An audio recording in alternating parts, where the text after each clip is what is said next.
Disclaimer. These stories will contain graphic depictions of horror elements, including, but not limited to, gore, graphic depictions of violence, body horror, murder, just all the horror. So please exercise caution when listening. Good evening. Welcome to Sniper's Creepy Crypt, the spookiest place in the here and there, the place between where you're coming from and where you might never leave. I am Sniper Shadow, and I am here in this our month of the horror and macabre to bring you tales of the utmost terrifying. These tales are not my own. I simply overhear them from passers-by. Sniper's Creepy Crypt is open for 31 days and 31 days only, before it disappears for another year. So join us for some horror from the depths of the hell dimensions. I don't know what's happening in the woods outside of my house, but I am terrified. My best friend Aston and I went into the woods yesterday at around 4:30 p.m. to look for my brother's football. He came crying to me a day prior because he accidentally threw it into the tree line. I don't blame him for not wanting to go in there. He's been terrified of the woods ever since he was a boy. One day he ran into our house bawling to our parents because a man, with allegedly no face, had grabbed him and tried to pull him into the woods. I felt bad, so Aston and myself went into these woods to find it. I knew we shouldn't have wandered past the first few trees, but we didn't see it anywhere, and we should have turned around right there. But Aston wanted to explore, and I hate saying no to him, because that kid can hold a grudge. I would have much rather dealt with his grudge.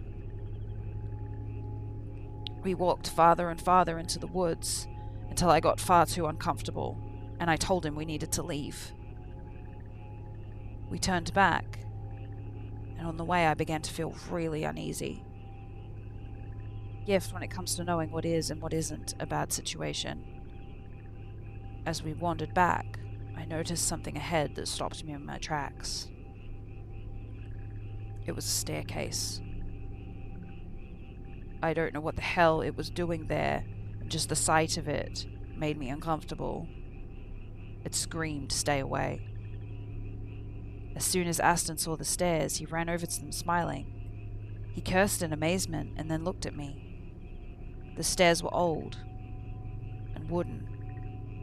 They looked like somebody cut them perfectly out of an old house and planted them in the middle of the woods. I told Aston I wanted to go, and he shook his head, telling me to stop being a bitch. I'm not gonna lie to you. As soon as I saw the stairs, I wanted to climb them. I had the sudden urge, despite how creepy they were. I could stop myself, but I couldn't stop Aston. He began to climb the steps, even after I told him not to. As soon as he was about halfway up, he turned and began talking. He told me to grow a pair and to get up there. I responded by telling him I felt sick, and he looked at me in total confusion. He then proceeded to ask me what I had just said. Considering I had yelled it at him, I naturally assumed he was messing with me.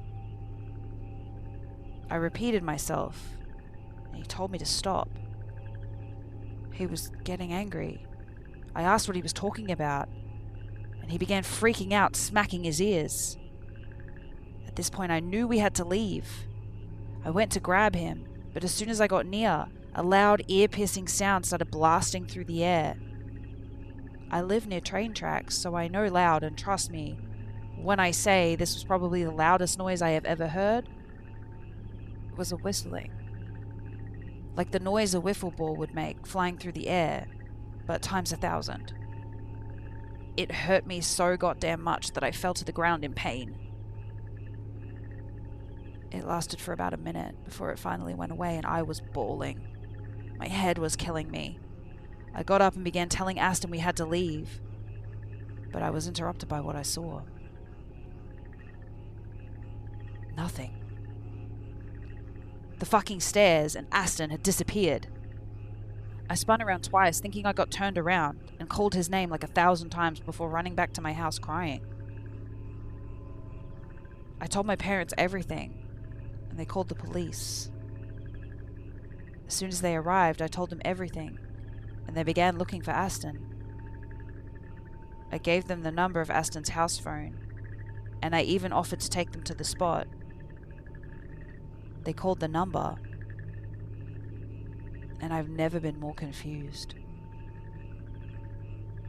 It wasn't his parents that picked up. The police sat me down with my parents later that night and began telling me Aston Myers wasn't real. I freaked the fuck out and ran to my room. I had a picture of Aston and 3 of my other friends.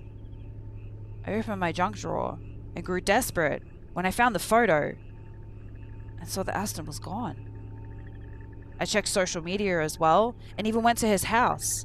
According to Facebook, he never existed and his house was owned by completely different people.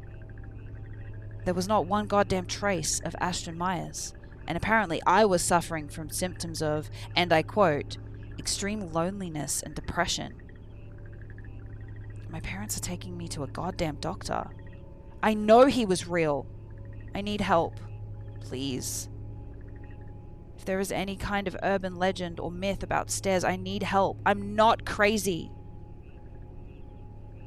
I don't want to end up in an asylum. That concludes our tale for today. Return tomorrow for another horror-filled experience. Wherever you come from and wherever you're going, thank you for spending some time here with us at Sniper's Creepy Crypt. Remember, traveler, eyes ahead, don't look back. Until next time, good night and good luck.